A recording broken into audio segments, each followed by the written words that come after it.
초대교회는 1세기 교회는 심각한 고난 중에 있었습니다. 이 고난 중에 매우 진지한 신앙의 질문을 던지고 있어요. 아니 하나님 왜 이 세상을 심판하지 않습니까? 왜 이 악한 세상을, 성도를 괴롭히는 이 악한 세상을 내버려 두십니까? 그리고 왜 이 성도가 받아야 됩니까? 왜 이 고난으로부터 하나님은 구원하지 않으십니까?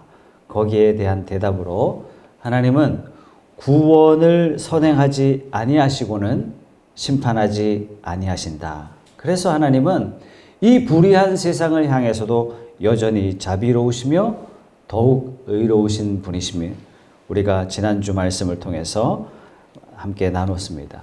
여러분 당시 로마 시대는요, 오늘날처럼 뭐 교회 오니까 좋네, 교회 오니까 뭐 여러 가지 혜택이 있네, 뭐 교회 와야 장사도 되고 교회 와야 정치도 좀 잘할 수 있게 되고 맨파워도 얻게 되고 이런 시대가 절대로 아니었습니다.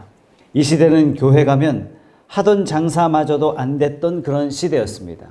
초대교회 상황은 기독교인이 된다는 이 자체 하나만으로도 이 사회에서 누릴 수 있는 모든 혜택을 포기해야 했던 그런 시대였어요. 교회 가면 사회적으로 매장이에요. 교회 가면 정치적으로 매장입니다. 모든 영향력을 포기할 것을 각오해야 교회에 나올 수 있었습니다. 이런 대단한 각오와 이런 포기가 선행된 다음에 그리스도인이 되겠습니다라는 결단을 했단 말이죠. 오늘날과 전혀 다른 그런 시대였습니다. 당시 불신자들이 예수 믿는 사람들을 어떻게 봤을까요? 기독교인들은 누구를 믿었어요? 자기들이 처형한, 자기들이 처참하게 죽인 십자가의 매단, 바로 예수를 믿었단 말이죠. 그래서 세상 사람들 눈으로 보면 이건 미친 거예요. 기독교인이 된다는 것 자체가 이상한 사람들인 거예요. 납득이 불가능한 사람들인 거예요. 당시 기독교인들은 세상 사람들 눈에는 미련한 사람쯤으로 보였을 겁니다. 그래서 고린도전서 1장 18절도 이렇게 바울이 선포합니다. 십자가의 도가, 십자가의 길이 멸망하는 자들에게는 미련한 것이요 구원을 받은 우리에게는 하나님의 능력이라. 여러분 세상 사람들 눈에는 그리스도인들이 미련하게 보일 수밖에 없다는 얘기예요. 우리에게는 뭐라고요? 하나님의 능력이라. 고린도전서 1장 24절 말씀에 오직 부르심을 받은 자들에게는 유대인이나 헬라인이나 그리스도는 하나님의 능력이요 하나님의 지혜니라. 여러분 십자가 극형이 하나님의 능력이고 십자가 극형이 하나님의 지혜라. 여러분 이게 말이 되냔 말이에요. 왜 하나님은 아들 예수를 보내실 때 백마탄 장군쯤으로 보내시면 얼마나 좋아요. 다윗과 같은 용사로 보내시면 얼마나 좋아요. 이스라엘 백성들을 압제하는 로마도 탁 물리치시고 에돔도 물리치시고 압제당하는 자기 백성을 영광스럽게 구원할, 지금 당하는 모든 고난을 한순간에 없애주시고 적으로부터 쫙 해방시켜 주시는 그런 용사로 보내시면 얼마나 좋아요. 지금 히브리서를 받고 있는 초대교회 성도들 눈에는 야 이거 십자가 조금 약한 거 아니야? 야 이 십자가는 좀 우리 삶에 좀 못 미치는 거 아니야? 이런 생각을 하고 있는 겁니다. 우리도 그런 생각하죠. 예수 믿자마자 있던 병도 달아나고 세례받게 되자 시작한 사업이 갑자기 형통하게 막 풀려서 수입이 2배, 3배, 4배 막 이렇게 되고 이러면 안 믿는 사람들에게도 얼마나 좋냐 말이에요. 예수 믿지만 그럼에도 불구하고 우리의 현실에 달라진 게 별로 없어요. 그렇지만 하나님은 우리에게 이렇게 말씀하세요. 그럼에도 불구하고 십자가는 하나님의 능력이요 그리스도는 하나님의 지혜다. 로마서 1장 16절은 우리에게 이렇게 말씀합니다. 내가 복음을 부끄러워하지 아니하노니 이 복음은 모든 믿는 자에게 구원을 주시는 하나님의 능력이 됨이라. 예수님이 로마 군인들에게 잡혀가던 그 밤을 여러분 기억하십니까? 로마 군인들이 예수님을 막 압송하려고 하자 베드로가요 숨겨뒀던 칼을 꺼냈어요. 그리고 대제사장의 종 말고의 귀를 자릅니다. 이때 주님이 이렇게 말씀하셨어요. 칼을 집어넣으라. 너는 내가 지금이라도 아버지께 구하여 12영 더 되는 천사를 보낼 수 없는 줄 생각하느냐? 여러분 12영 얼만큼 많은 천사일까요? 당시 로마 군대의 편제법인데 0이라는 것은 오늘날 한 연대쯤 되지 않을까. 한 연대가요, 한 3,000명, 4,000명 이렇게 됩니다. 최소 인원 잡아서 한 3,000명 이렇게 됐을 때 12영 그러면 36,000명이에요. 지금 예수님이 베드로에게 뭐라고 이야기하십니까? 내가 하나님께 기도하면 36,000의 천사를 하나님이 안 보내주시겠느냐? 그러면서 칼을 집어넣으라. 이것은 예수님의 죽음의 사역은, 예수님이 죽으시러 가는 이 일은 하늘에 수많은 천사를 보내는 일보다 더 큰 일이요, 더 위대한 사역이요, 더 큰 사역임을 하나님이 말씀하시는 거예요. 해석합니다. 하나님이 천사를 보내서 이 땅을 심판하는 것보다 내가 죽으러 가는 일, 이 세상을 구원하는 일이 더 큰 사역이고 더 위대한 일이고 더 하나님께서 영광스러운 사역이다라고 지금 가르쳐 주시고 계신 것입니다. 여러분, 구원이 뭡니까? 구원이 하나님의 능력이라. 여러분, 구원과 심판 수준이 틀리죠. 이 구원하는 일에는 하나님의 더 큰 능력, 더 큰 배려가 필요합니다. 건물을 생각해 보세요. 여러분, 건축하는 일, 파괴하는 일, 어느 쪽이 더 영광스럽고 어느 쪽이 더 놀라운 일이 되겠습니까? 여러분, 파괴하는 것은 쉬워요. 다이너마이트를 층층별로 몇 개만 딱 갖다 놓으면 건물은 한순간에 무너지고 맙니다. 그러나 짓는 것은 어렵습니다. 건축하는 것은 더 많은 노력이 필요하고 더 많은 지혜가 필요하고 더 많은 능력이 필요하고 더 많은 자원들이 필요한 게 건축하는 일입니다. 마찬가지예요. 심판은 믿는 사람하고 믿지 않는 사람들을 구별해서 벌 주면 끝나는 게 심판이에요.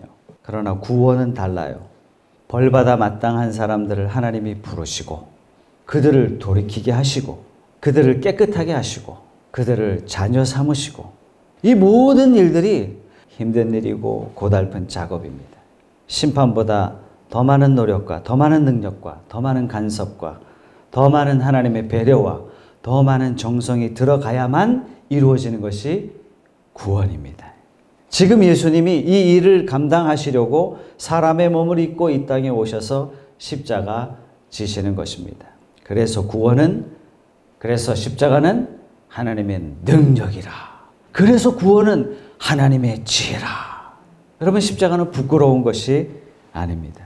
십자가는 하나님께도 영광이지만 저와 여러분들에게도 영광입니다. 히브리서 2장 14절 말씀, 자녀들은 혈과 육에 속하였음에 그도 또한 같은 모양으로 혈과 육을 함께 지니심은 죽음을 통하여 죽음의 세력을 잡은 자 곧 마귀를 멸하시며 또 죽기를 무서워함으로 한평생 매어 종노릇하는 모든 자들을 놓아주려 하심이니 이는 확실히 천사들을 붙들어 주려 하심이 아니요 오직 아브라함의 자손을 붙들어 주려 하심이라.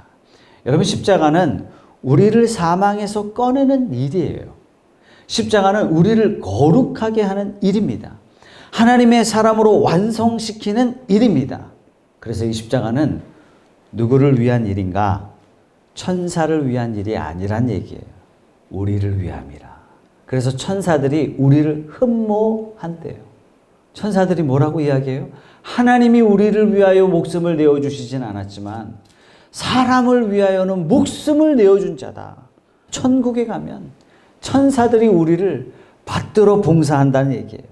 에베소서 1장 19절 말씀에 그 힘의 위력으로 역사하심을 따라 믿는 우리에게 베푸신 능력의 지극히 크심이 어떠한 것을 너희로 알게 하시기를 구하노라. 하나님이 예수 그리스도를 통하여 우리를 자녀 삼으시는데 뭐 하셨어요? 능력을 베푸셨는데 어떤 능력을 베푸셨어요? 지극히 크신 능력. 여러분, 성경에 쓰여진 최상급 단어를 지금 사용하고 있는 거예요. 이 지극히 크심을 여러분 아십니까? 이렇게 묻고 있는 거예요. 하나님이 우리를 자녀 삼으시기 위해서 얼마나 큰 능력과 얼마나 큰 노력과 얼마나 큰 정성을 발휘했는가 성도 여러분 제발 아셔야 됩니다. 이렇게 말씀하시고 있는 겁니다. 20절 말씀에 그의 능력이 그리스도 안에서 역사하사 죽은 자들 가운데서 다시 살리시고 하늘에서 자기의 오른편에 앉히사 모든 통치와 권세와 능력과 주권과 이 세상뿐 아니라 오는 세상에 일컫는 모든 이름 위에 뛰어나게 하시고 또 만물을 그의 발 아래 복종하게 하시고 그를 만물 위에 교회의 머리로 삼으셨느니라. 만물을 그 발 아래 복종하게 하시고 그를 만물 위에 교회의 머리로 주셨다. 하나님 뭐 하셨어요?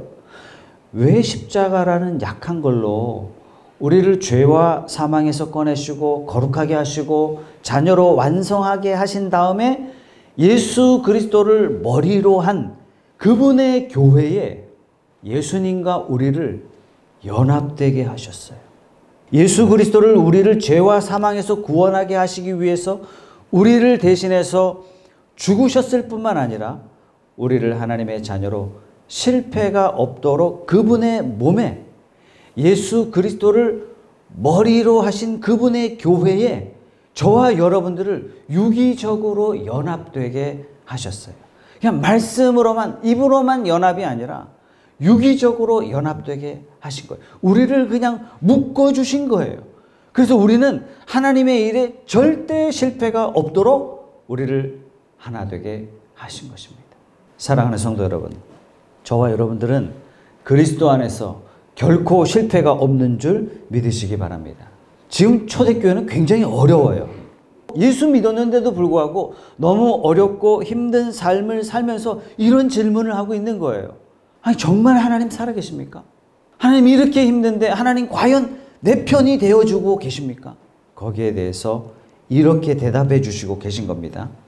하나님이 여러분을 위해서 죄와 사망에서 꺼내시고 거룩하게 하기 위해서 동원한 하나님의 능력, 하나님의 지극히 크신 그 지혜, 이것이 얼마나 큰지를 여러분이 아신다면 지금 여러분 삶에 일어나고 있는 어떤 문제에 대해서도 여러분들은 지금 답을 얻고 있는 것입니다. 수단과 방법을 다 동원했는데 하나님 먹고 살기 힘들어요. 아니, 당연하죠. 수단과 방법을 동원하지 말고 말씀을 동원해야 되는데 말이죠. 아무튼 아니, 백방으로 노력했는데도 불구하고 하나님 힘듭니다. 어렵습니다. 여기에 지금 답을 주고 계신 거예요. 주님, 이거 불치병 아닙니까? 제발 고쳐주십시오. 지금 내가 만나고 있는 이 인생의 난관에 대해서 하나님 답을 주십시오. 여기에 대해서 하나님이 답을 주시고 계신 것입니다. 에베소서 3장 17절 말씀, 믿음으로 말미암아 그리스도께서 너희 마음에 계시게 하시옵고 너희가 사랑 가운데서 뿌리가 박히고 터가 굳어져서 능히 모든 성도와 함께 지식에 넘치는 그리스도의 사랑을 알고 그 너비와 길이와 높이와 깊이가 어떠함을 깨달아 하나님의 모든 충만하신 것으로 너희에게 충만하게 하시기를 구하노라. 하나님께서 예수 그리스도를 보내셔서 우리에게 베푸신 능력과 배려와 그 간섭하심과 그 정성이 얼마나 큰지를 안다면 우리 신앙생활 속에서 부딪히는 어떤 문제도 거기에 대해서 우리는 근본적인 답을 얻을 수가 있다. 어떻게 나와요? 하나님이 예수 그리스도를 통해서 우리를 죄와 사망에서 어떻게 꺼내셨고 우리를 어떻게 자녀로 삼으셨는지 그것을 안다면 알 수 있다는 얘기예요. 또 우리에게 영광과 존귀로 관을 씌우기 위해서 예수 그리스도와 연합되게 하셨고 이것이 얼마나 굉장한 일인 줄 안다면 우리 인생에 만나는 나머지 여러 가지 문제에 대해서도 걱정할 필요가 없다. 지금 하나님이 이렇게 말씀하시고 계신 겁니다. 여러분, 구원의 확신 다 가지고 계십니까? 구원의 확신 어떻게 가지죠? 사실상 나의 확신, 이건 중요하지 않아요. 왜? 인간의 결심 오래 가지 못하기 때문에. 나의 의지, 이것도 사실 중요한 게 아닙니다. 나의 확고함, 여기에 구원의 확신이 있는 것이 아닙니다. 어떻게 우리는 내 구원이 확실하다 이렇게 할 수 있느냐? 구원 자체는 우리 자신에게 자격을 묻지도 않아요. 우리에게 조건도 묻지 않아요. 우리가 받은 구원은 우리가 아직 죄인 되었을 때 얻은 것이기 때문에 그렇습니다. 내가 구원을 요구했거나 하나님 구원이 좀 필요한데요 라고 알았거나 우리가 하나님 앞에 어떤 이쁜 짓을 했기 때문에 우리가 구원을 얻은 것이 아닙니다. 우리가 구원 받을 때는 사실 천지 모르고 살았어요. 하나님이 없는 줄 알고 살았습니다. 바로 이때에 하나님의 아들을 십자가에 못 박아 우리를 구원하셨고 우리를 구원하시기 위해서 그 아들을 아끼지 않으신 그 하나님께서 그 아들과 함께 도대체 뭘 아끼겠느냐? 이것이 바로 구원의 확신의 근거가 되는 것입니다. 우리에게 허락된 구원은 하나님이 마음을 바꿔먹지 않는 한 절대로 실패할 수 없는 구원입니다. 마찬가지로 우리가 어떤 문제에 대해서 하나님이 우리를 죄와 사망에서 구원하신 그분의 자녀 삼기 위해 우리를 얼마나 간섭하셨고 우리를 얼마나 배려하셨고 우리에게 베푸신 그 지극히 크신 능력과 지혜를 열심히 깨달아 안다면 우리가 당면한 이 문제에 대해서 하나님은 대답해 주십니다. 걱정하지 말아라. 내가 다 도와주겠다. 그럼 왜 하나님의 성도들은 자꾸 어려움을 당해야 됩니까? 그 이유에 대해서 하나님이 이렇게 말씀하세요. 로마서 12장 1절 말씀에 그러므로 형제들아 내가 하나님의 모든 자비하심으로 너희를 권하노니 너희 몸을 하나님이 기뻐하시는 거룩한 산 제물로 드리라. 이는 너희가 드릴 영적 예배니라. 너희는 이 세대를 본받지 말고 오직 마음을 새롭게 함으로 변화를 받아 하나님의 선하시고 기뻐하시고 온전하신 뜻이 무엇인지 분별하도록 하라. 우리가 예수 믿고 살지만 세상살이가 고단합니다. 나는 원치 않지만 나도 모르게 죄의 자리에 있는 경우가 다반사입니다. 세상 살아가는 것이 답답한 게 사실입니다. 제대로 살아보고자 노력했지만 억울한 상황을 만날 때가 한두 번이 아니에요. 이것은 모두가 마찬가지입니다. 왜 그럴까요? 예수님이 고난의 종으로 오신 것처럼 하나님은 이 세상에 대해서 심판을 보류하셨어요. 우리에게도 그리스도의 남은 고난에 참여하며 살아가도록 기회를 주신 거예요. 그 성도는 이것을 기꺼이 감수하겠습니다. 우리는 비록 어렵고 힘든 삶이 지속된다 할지라도 이것은 내게 주신 그리스도의 영광에 참여할 수 있는 특권인 줄 알고 받겠습니다. 하나님이 그것을 요구하시는 겁니다. 두 번째는요. 하나님이 우리에게 기대하시는 것과 우리가 요구하는 것의 차이점에서 발생하기 때문에 고난을 경험합니다. 이 세상에서 안일하게 살고 이 세상에서 출세하며 살며 이 세상에서 근심 걱정 없이 사는 것이 하나님의 목표가 아니라는 사실입니다. 하나님은 우리가 이 땅에서 거룩하게 살기를 원하십니다. 우리의 체중이 불어나는 것보다 하나님께서는 우리 영혼의 체중이 불어나는 것을 더 관심 있게 보세요. 그래서 하나님이 이렇게 말씀하세요. 이 세대를 본받지 말라. 아니 나는 세상 사람보다 한 발짝 더 앞서가고 싶다니까요. 그거 아니다. 이 세대를 본받지 말라. 오직 마음을 새롭게 해라. 변화를 받아라. 너의 뜻, 세상의 뜻보다 하나님의 선하시고 기뻐하시고 온전하신 뜻이 무엇인지 분별하며 살아라. 정반대잖아요. 사실 우리 기도의 내용, 우리 마음의 소원 뭡니까? 첫째는요. 하나님 내 인생의 고통 좀 제거해 주세요. 둘째는 나도 세상 쪽 그 소원들 하나님 이거 좀 들어주세요. 사실 세상에서 좀 편하게 살고 세상에 좀 안락하게 사는 이 국리 이거 빼면 우리 기도 제목이 싹 다 사라진다면 우리가 지금 잘못 구하고 있는 거나 마찬가지입니다. 하나님의 관심은 우리가 이 세상에서 출세하며 잘 먹고 잘 사는 것보다 하나님의 사람으로 커가는 것을 더 원하십니다. 근데 문제는 우리가 거기에 무관심하다는데 고난을 경험하게 되는 것입니다. 지금 내 삶이 아무리 힘들고 어려워도 이 모든 것이 우리를 향하신 하나님의 특별한 의도하심이고 때로는 고난마저도 하나님의 계획하심이고 영원한 목적을 위해서 우리에게 무언가 좋도록 의도된 환경이라고 우리는 기억해야 돼요. 왜요? 하나님은 나를 십자가를 내주면서까지 그 귀한 아들을 죽여서까지도 우리를 구원하시고 사랑하신 그 하나님께서 우리를 향해서 도대체 뭐 아끼시겠습니까? 우리를 향해서 좋은 것을 왜 보류하시겠습니까? 사랑하는 성도 여러분, 하나님은 저와 여러분들을 특별히 사랑하시고 계십니다. 저와 여러분들이 비록 고난의 현장에 직면해 있더라도 하나님의 사랑은 여전히 변함없이 크시고 위대하시고 놀라운 계획 가운데 저와 여러분들을 특별히 사랑하시는 줄 믿으시기 바랍니다. 누구도 이 사랑에서 끊을 수가 없어요. 여러분들이 극악한 죄 가운데 있다 할지라도 그 사랑을 끊겠습니까? 그럴 수 없습니다. 여러분들이 하나님을 향하여 발길을 돌린다 할지라도 그 사랑을 끊을 수 있겠습니까? 그럴 수 없습니다. 하나님이 우리에게 베푸신 구원과 사랑과 은혜를 나누며 사십시오. 거룩하며 살기로 다짐하십시오. 세상의 것들을 추구하면서 죄악된 것으로 채우려 하지 마시고 이 세상의 것들을 다 내려놓으시고 세상의 것 때문에 자존심 싸움하지 마시고 하나님의 사람으로 닮아가기로 결단하십시오. 이것이 저와 여러분들에게 요구하시는 하나님의 선하신 뜻입니다.